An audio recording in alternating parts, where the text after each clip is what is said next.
the rishis gave us thousands of years ago already, that we are pure consciousness. We are essentially consciousness. They already told us that which stands between us and becoming one with, or rather experiencing our innate state, is the Maya Jal, and the fact that we are trapped in Leela. So why, when we know that everything exists in the experiential realm, are we so mesmerized by Maya and the matrix of illusion? Why are we so trapped in this?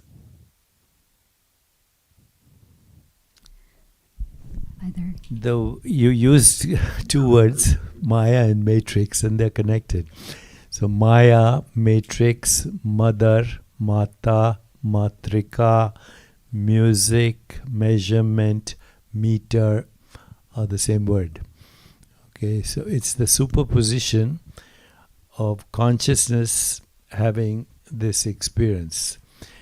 And you call it Maya Jal, which is great because it's the distraction. But actually, if you know how the distraction occurs, then it's also Leela, the play of cosmic consciousness. So I would not say that you have to dissociate yourself with Maya. You have to see it for what it really is, and that it's the way we measure our experiences. Measurement and matrix and mata and matrika go together. And if we transcend language, then we experience pure consciousness. But you say, why do we do it? Well, if consciousness is what it is, then its business is to be conscious. And it becomes conscious by creating this entertainment for you. And all experiences by contrast. You can't have an up without a down. You can't have a hot without a cold. You can't have pleasure without pain.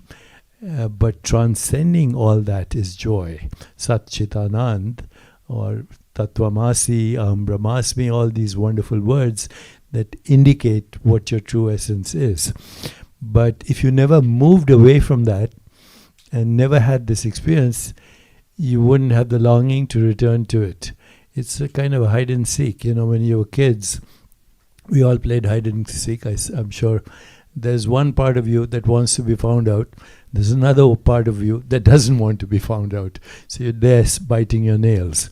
And that's what we're doing here, biting our nails till we get found out. Thank you, Dr. Chopra. Daji, would you like to add anything to that? Well, unnecessarily, we have created problems by considering Maya as a problem. The way we consider mind as a problem, many people say mind is your enemy. Also, the same people who say ego is bad. But can you become progressive without ego? If you are a flutist or an artist or a scientist, if you keep repeating the same track, then you are not progressing. It is the same ego that will make you do extraordinary things. When it is in tune with that field, it will make you do extraordinary things. If you are not in tune with that, then you are going away from that field and you cannot take the benefit of it. So, ego also teaches us a lot.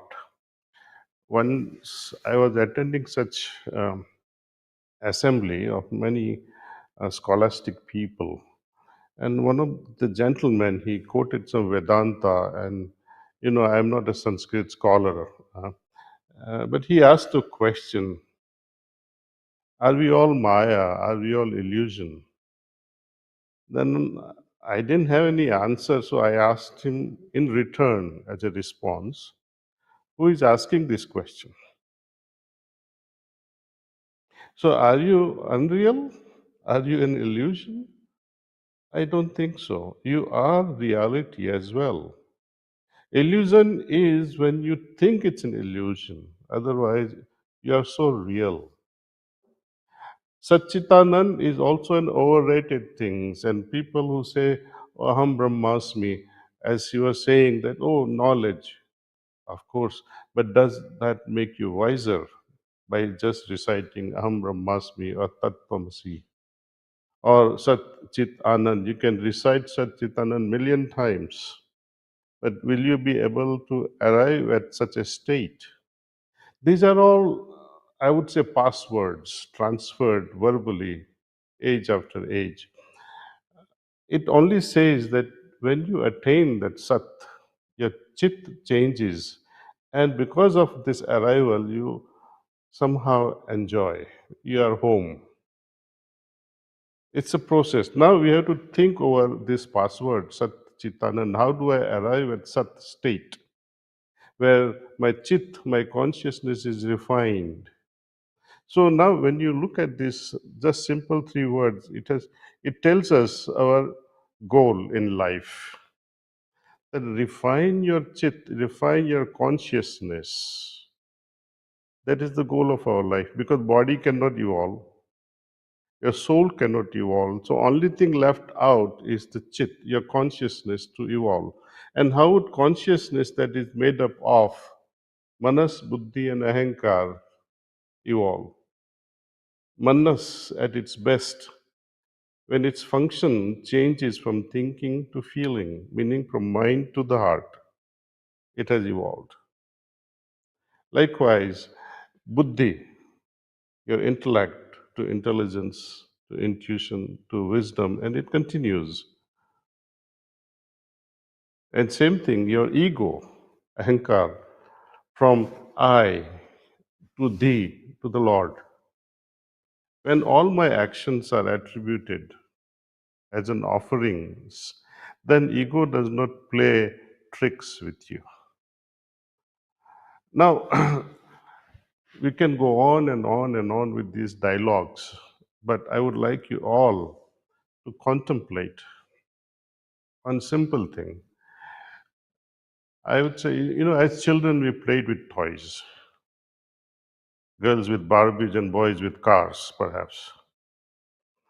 As we grew, became teenagers, and our, lifestyle changed. You wanted to impress boys who would like to impress girls, and girls would like to impress boys. That was merriment and entertainment kind of things.